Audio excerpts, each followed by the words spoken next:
से हमारे नौजवानों को डिजिटल बनने के राह में उसके हुनर कौशल डिजिटल दुनिया से संपर्क करने में जितना सुविधा और आसानी से पहुंच बनी उसका लाभ हमको उठाना चाहिए। ठीक है कि सरकारी नौकरी मिली है, लेकिन हमारे आपके घर के भी कई बच्चे हैं और उच्चतर शिक्षा प्राप्त कर करके जब उनको सरकारी नौकरी के लिए कहते हैं तो वो कहते हैं कि नहीं, सरकारी नौकरी से बेहतर है कि हम बड़े पैकेज की ओर कदम बढ़ाएंगे। ये अवसर आज देश के प्रधानमंत्री जी के आने के बाद ये मिला है नौजवानों को। निजी क्षेत्र के अंदर आपके हुनर और आपके कौशल के माध्यम से आप रोजगार का एक बड़ा सृजन कर रहे हैं। आज देश के प्रधानमंत्री जी ने कहा कि कई ऐसे लघु कुटीर उद्योग के क्षेत्र के अंदर हमारे नौजवानों की भागीदारी बढ़ी है और हमारी शुभकामना है उन तमाम लोगों को जो सरकारी नौकरी के साथ साथ नौकरी लेने वाले से ज्यादा नौकरी देने वाले बन रहे हैं और नौकरी का सृजन कर, रोजगार का सृजन कर देश के अंदर एक सकारात्मक वातावरण बना रहे हैं, एक माहौल खड़ा कर रहे हैं। आज 2/3 आबादी नौजवानों की है। इन 2/3 आबादी हम अगर जो सरकारी सर्विस के भरोसे बैठे रह जाएंगे तो प्रधानमंत्री जी का वह सपना, 21वीं सदी के भारत का वह सपना, वह भविष्यवाणी स्वामी विवेकानंद जी का हम पूरा कैसे कर पाएंगे।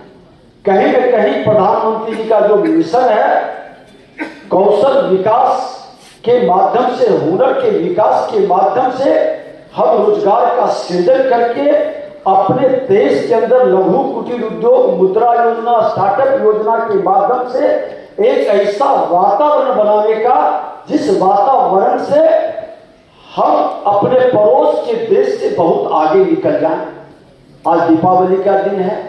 पहले बाहर से आता था दीप, बाहर से आता था मोमबत्ती, बाहर से आता था कई तरह के खिलौना। आज यह स्टार्टअप योजना, मुद्रा योजना और लघु कुटीर उद्योग के माध्यम से अपने देश के अंदर वह तमाम आवश्यकता जो हमारे राष्ट्र के परंपरागत त्योहार, पर्व और जीवन शैली के अंदर आवश्यक है वह सब पूर्ति कर रहे हैं। और ये ताकत, ये हुनर प्रधानमंत्री जी के जो कौशल विकास के माध्यम से लोगों को मिला है, इसको बढ़ाना है। इसके माध्यम से हम भारत को सबल राष्ट्रवाद की ओर कदम बढ़ा पत्र प्रदान किया जाएगा। लेकिन अभी माननीय मंत्री महोदय के कर कमलों से, शुभ हाथों से कुल 33 नव नियुक्त जो अधिकारीगण हैं या जो कर्मचारीगण हैं उन्हें नियुक्ति पत्र प्रदान किया जाएगा, जिसमें कई ऑर्गेनाइजेशन है यानी संस्थान शामिल हैं। मैं एक एक करके नाम लूंगी आप सभी का, आप एक एक कर मंच पे आएंगे। मैं माननीय मंत्री जी से माननीय विद्युत नवीन एवं नवीकरणीय ऊर्जा मंत्रालय भारत सरकार माननीय श्री आर.के.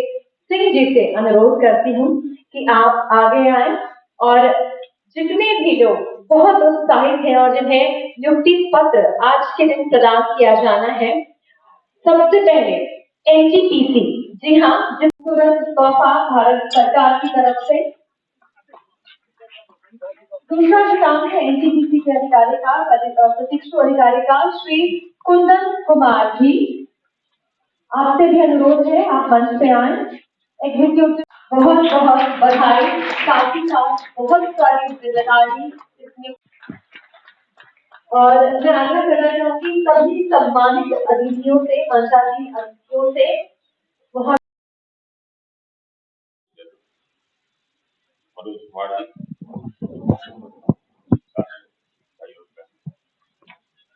सभी नवनियुक्त पदाधिकारी, लेडीज, सबसे पहले तो मैं आपको बधाई देता हूं जिन लोगों को आज नियुक्ति पत्र मिला है।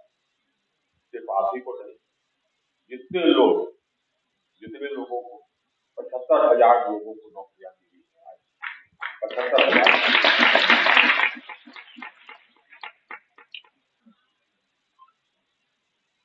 इन सभी के परिवारों के लिए आज बहुत ही खुशी का दिन है, बहुत ही खुशी का समय। मुझे याद है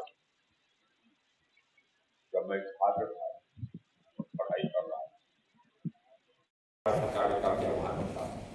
भारत सरकार में ये तो ठीक है, हम लोग कर रहे हैं अभी एक साथ 75,000 नौकरी हो जाए, लेकिन रेगुलरली हर साल बहाली होती है। हमारे मंत्रालय में, हम जिस मंत्रालय में पहले थे, चाहे रक्षा मंत्रालय में हो और या गृह मंत्रालय में, जहां कहीं भी हम, तो वहां पर हर साल नौकरियों की देने की व्यवस्था थी, यानी कि जो भी वैकेंसी होता था उसको एडवर्टाइज वो लोग हर साल करते हैं और ये इम्प्लॉयमेंट करते हैं।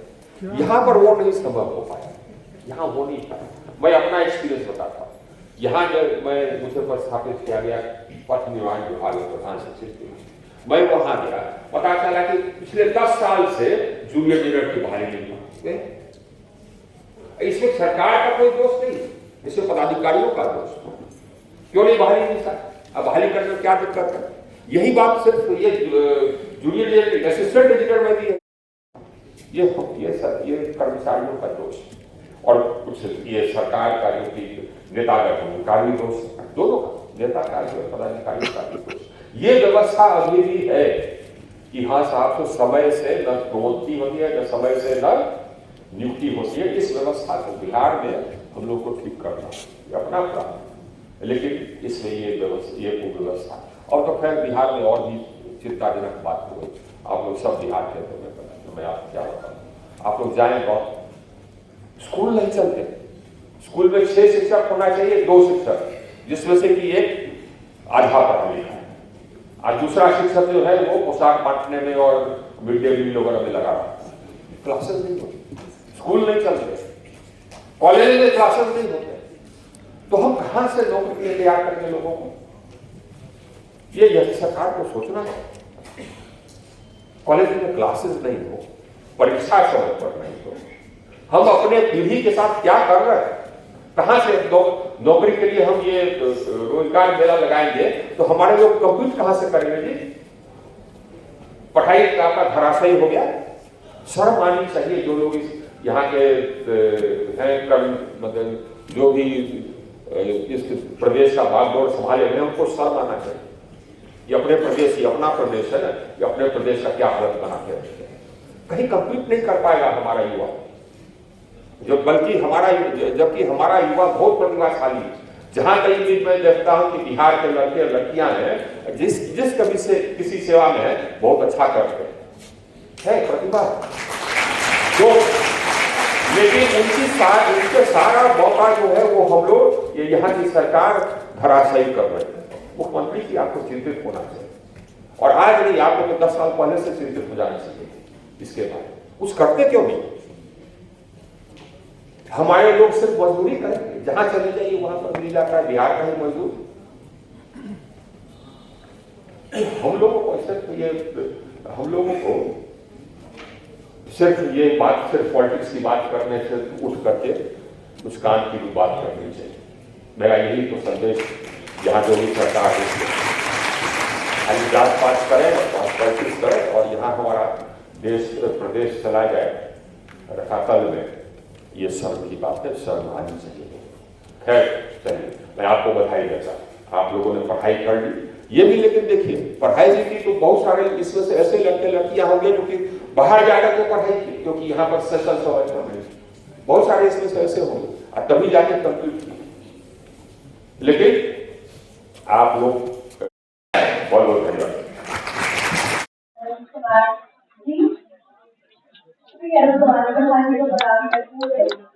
और पोस्ट ट्रांसक्रिप्शन पूरे क्षेत्र से मनुष्य से आग्रह करती हूँ कि आज के इस कार्यक्रम के मुख्य अतिथि माननीय मंत्री विद्युत मंत्रालय भारत सरकार श्री आर.के.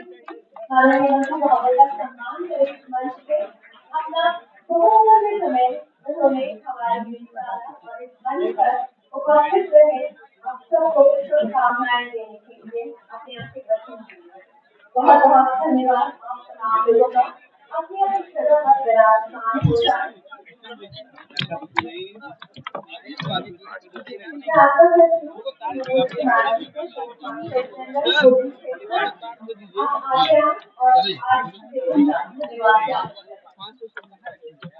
दो मिनट बोलिए मनोज।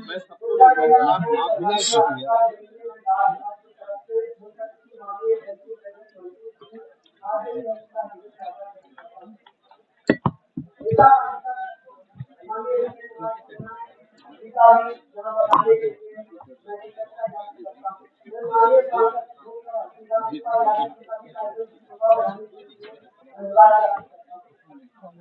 माननीय राज्यपाल सांसद सुरेश ठाकुर जी का भी कार्यक्रम में आने के लिए कृतज्ञता ज्ञापन करता हूँ।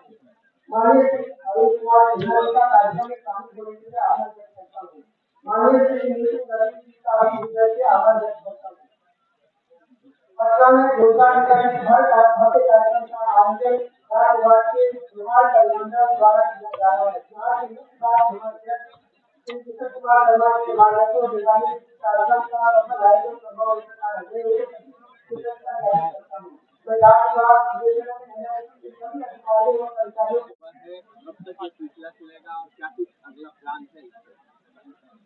कुल मिला करके हमको लगता है कि अगले 1 साल तक चलेगा और हर 1-2 महीने पर हम लोग 75,000 से 1 लाख नौकरियों का हम ये अपॉइंटमेंट लेटर्स वितरण करेंगे प्रधानमंत्री। ये प्लान। मंत्री जी, ये रोजगार मेला तो चल रहा है, लेकिन बिहार सरकार यानी कि उप मुख्यमंत्री कह रहे हैं कि आप उनकी बेखिस्ती करें, जैसे वो रोजगार दे रहे हैं उसके बाद आप लोग रोजगार देना शुरू कर रहे हैं। अरे साहब देखिए, वो क्या रोजगार दे रहे हैं नहीं दे रहे हैं ये तो हमको मालूम नहीं, लेकिन ये पूरे बिहार की जो हालत है इसके बारे में तो जो स्थिति है वो तो हमने बयान किया। ये